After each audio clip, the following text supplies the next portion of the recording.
En el corazón de un denso bosque en las montañas, el guardabosques Marco tenía un trabajo solitario pero gratificante. Aislado del mundo exterior, su única compañía eran los animales del bosque y el ocasional excursionista. Sin embargo, Marco comenzó a notar cosas extrañas, huellas grandes y profundas en el suelo, ramas rotas en patrones inusuales y una sensación constante de ser observado. Una noche, mientras patrullaba cerca de un lago, vio una figura alta y delgada moviéndose entre los árboles. Decidió seguirla, convencido de que era un intruso. A medida que se adentraba más en el bosque, la figura desaparecía y reaparecía, siempre manteniendo una distancia incómoda. Cuando finalmente alcanzó un claro, la figura se desvaneció por completo. De vuelta en su cabaña, Marco revisó sus notas y encontró una referencia a una antigua leyenda local sobre un espíritu conocido como el Vigilante. Según la leyenda, el vigilante protegía el bosque y castigaba a aquellos que lo dañaban. Marco,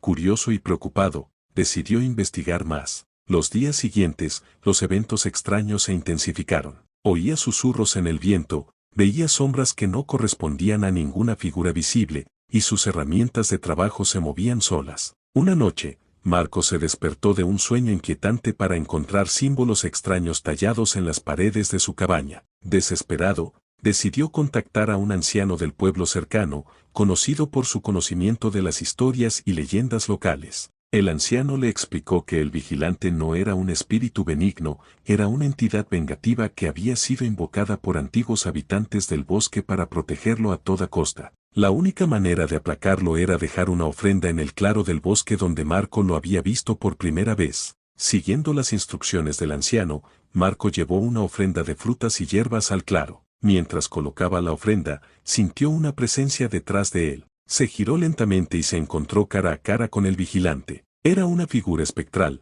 con ojos brillantes y una expresión de profunda tristeza y enojo. El vigilante extendió una mano huesuda hacia Marco, quien se sintió paralizado por el miedo. Con un susurro apenas audible, la figura dijo: «Protege el bosque como lo hacían tus ancestros». Luego, se desvaneció en la niebla. Desde esa noche, Marco se convirtió en el protector del bosque, no solo cuidando de la flora y fauna, sino también respetando y honrando las antiguas tradiciones. Y aunque nunca volvió a ver al vigilante, siempre sintió su presencia, asegurándose de que el guardabosques cumpliera su promesa.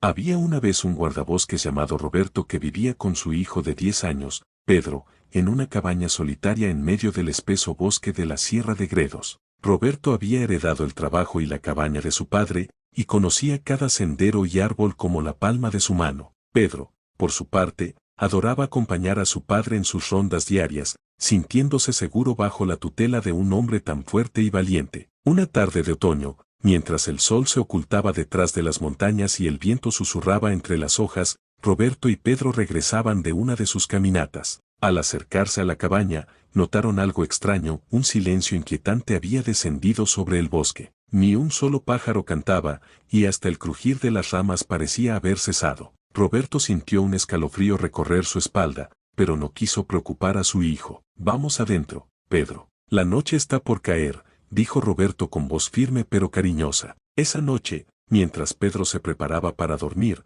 Roberto salió a la veranda a fumar su pipa. La luna llena iluminaba el bosque, proyectando sombras alargadas y grotescas que parecían moverse con vida propia. De repente, un aullido largo y desgarrador resonó en la distancia, helando la sangre de Roberto. No era un lobo ni un coyote, era algo mucho más siniestro. Roberto decidió no alarmar a Pedro y entró en la cabaña, cerrando la puerta con llave. Sin embargo, la inquietud lo mantuvo despierto gran parte de la noche, su mente llena de pensamientos oscuros y presagios. A la mañana siguiente, encontraron huellas extrañas alrededor de la cabaña, como si algo o alguien los hubiera estado observando. Las marcas eran grandes, mucho más grandes que cualquier animal conocido en la región. Pedro, curioso y algo asustado, preguntó a su padre sobre las huellas, pero Roberto evitó darle una respuesta directa, diciendo que podría haber sido un oso. Sin embargo, ambos sabían que no era así. Las noches siguientes, los aullidos se volvieron más frecuentes y cercanos.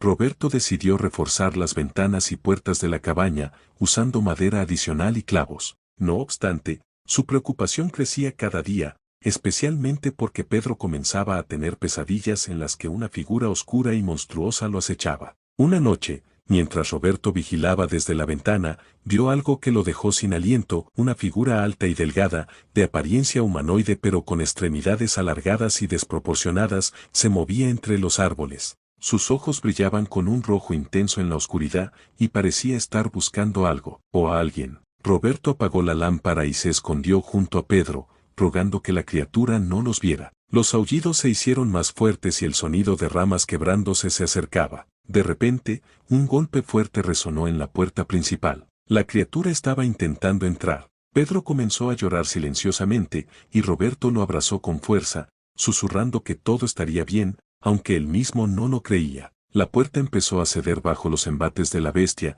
y Roberto sabía que no podrían resistir mucho más. Con una última mirada desesperada a su hijo, Roberto tomó su rifle y se dirigió hacia la puerta. «Quédate aquí, Pedro. Pase lo que pase, no salgas», dijo con voz temblorosa pero decidida. Abrió la puerta de golpe y disparó. Un grito espeluznante llenó el aire y la criatura retrocedió, pero no se detuvo. Avanzó nuevamente, y Roberto disparó una y otra vez, hasta que no le quedaron balas. La criatura se abalanzó sobre él, y en el último momento, Roberto vio el rostro de su hijo asomarse por la puerta del dormitorio. «Corre, Pedro, corre», gritó con su última bocanada de aire antes de ser derribado. Pedro salió corriendo de la cabaña, adentrándose en el oscuro bosque sin mirar atrás. Corrió y corrió, sintiendo el aliento de la criatura en su nuca, hasta que tropezó y cayó en un barranco. El dolor lo dejó inconsciente. Al despertar, la luz del día iluminaba el bosque. Pedro se encontraba solo, con el cuerpo adolorido y lleno de rasguños. Recordó las palabras de su padre y comenzó a caminar hacia el pueblo más cercano, con la esperanza de encontrar ayuda. Nunca volvió a ver a su padre, y la cabaña quedó abandonada, sumida en el olvido y los rumores. Algunos decían que el bosque estaba maldito, y que un ser antiguo y maligno lo habitaba. Pedro creció con esa cicatriz en su corazón, sabiendo que el sacrificio de su padre le había dado una segunda oportunidad de vida. Pero en las noches más oscuras, cuando el viento soplaba entre los árboles, Pedro aún podía escuchar los aullidos y los gritos, recordándole que el mal acecha en los rincones más oscuros de la naturaleza, esperando el momento oportuno para atacar de nuevo.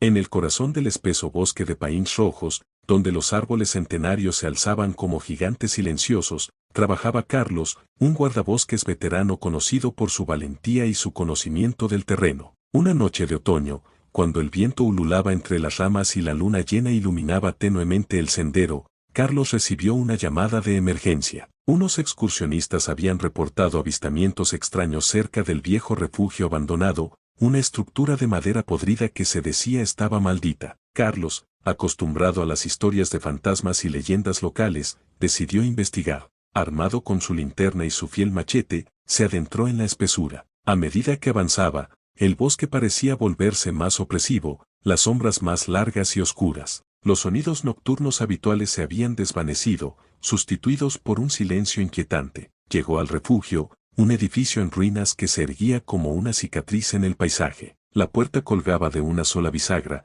chirriando con cada ráfaga de viento. Al cruzar el umbral, Carlos sintió un escalofrío recorrer su espalda. El aire estaba helado, impregnado de un olor a moho y descomposición. Encendió su linterna y la luz reveló huellas recientes en el polvo del suelo. Siguiéndolas, llegó a una habitación en la que el suelo estaba cubierto de símbolos extraños dibujados con lo que parecía ser sangre. En el centro de la habitación, una figura encapuchada murmuraba palabras en un idioma que Carlos no reconocía. Al sentir su presencia, la figura se giró lentamente, revelando un rostro demacrado y ojos sin vida. Carlos retrocedió, tropezando con un mueble roto. La figura se levantó, sus movimientos antinaturales, y comenzó a avanzar hacia él. Desesperado, Carlos alzó su machete, pero antes de que pudiera reaccionar, la figura extendió una mano esquelética y susurró algo que hizo que la linterna de Carlos parpadeara y se apagara. En la oscuridad, los susurros se multiplicaron,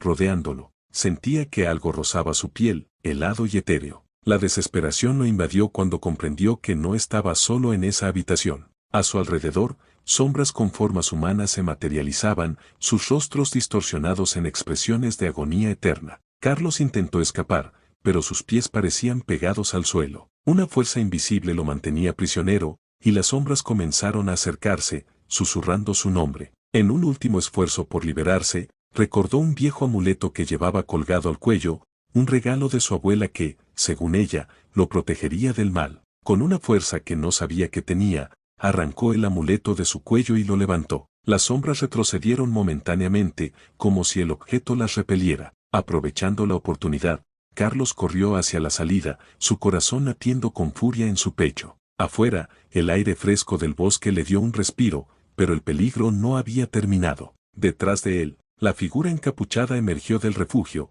sus ojos brillando con una luz antinatural. Carlos sabía que no podía detenerse. Corrió a través del bosque, siguiendo el sendero familiar hasta llegar a la carretera donde su camioneta lo esperaba. Con las manos temblorosas, arrancó el motor y se alejó a toda velocidad. En el retrovisor, vio cómo las sombras se desvanecían en la distancia, pero los susurros permanecieron en su mente, recordándole que el bosque nunca olvidaría su intrusión. Desde aquella noche, Carlos evitó el refugio maldito. Sabía que había algo en esos árboles que no pertenecía a este mundo, algo que siempre estaría acechando en la oscuridad, esperando al próximo incauto que se atreviera a cruzar su camino.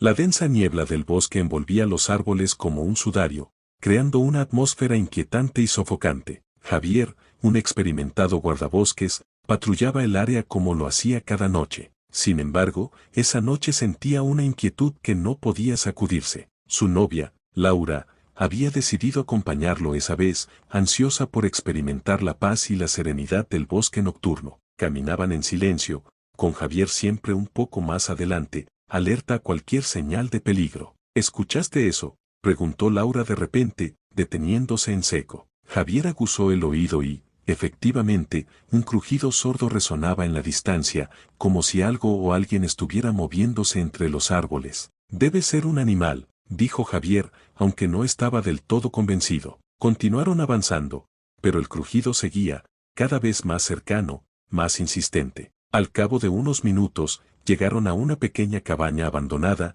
un vestigio de tiempos pasados. Javier decidió investigar el lugar, sintiendo una extraña atracción hacia la deteriorada estructura. Entraron y el olor a humedad y moho los recibió con una bofetada. De repente, la puerta se cerró de golpe tras ellos, sumiéndolos en una oscuridad total. Laura encendió una linterna, y la luz temblorosa reveló las paredes cubiertas de símbolos extraños y macabros dibujos. Javier reconoció algunos de ellos, eran antiguos, relacionados con ritos olvidados y oscuros. Un escalofrío recorrió la espalda de Javier cuando vio una figura en una esquina de la habitación. Era un hombre mayor, su rostro arrugado y pálido como la muerte, sus ojos vacíos. Javier lo reconoció al instante. Era su padre, desaparecido hace años sin dejar rastro. «Papá», murmuró Javier, sin poder creer lo que veía. «Javier, hijo mío», respondió el anciano con una voz que parecía venir del más allá. «He estado esperando este momento». El guardabosques se acercó lentamente, sintiendo cómo su corazón latía con fuerza en su pecho. Laura, aterrorizada, intentó detenerlo, pero Javier no podía apartar la vista de la figura espectral de su padre. «¿Qué te pasó?», preguntó Javier, casi en un susurro. «El bosque me reclamó», dijo su padre, levantando una mano huesuda. «Y ahora quiere reclamarte a ti también». De repente, la habitación se llenó de un frío glacial. Laura gritó cuando sintió manos invisibles agarrándola, tirando de ella hacia las sombras. Javier intentó alcanzarla, pero era como si una fuerza invisible lo mantuviera en su lugar. La figura de su padre comenzó a desvanecerse, dejando tras de sí una risa siniestra que resonaba en las paredes de la cabaña. Las luces de la linterna parpadearon y se apagaron, sumiendo a Javier en una oscuridad completa. Sintió un susurro en su oído, una voz que le decía que el bosque había reclamado su alma, al igual que la de su padre. Las sombras se cerraron a su alrededor, y lo último que oyó fue el grito desesperado de Laura antes de que el silencio eterno del bosque lo envolviera. La cabaña quedó vacía, y la niebla del bosque siguió su curso, ocultando cualquier rastro de la terrible tragedia que acababa de ocurrir. El bosque había reclamado 2 almas más, y su secreto seguiría oculto, esperando a la próxima víctima que se atreviera a adentrarse en su dominio prohibido.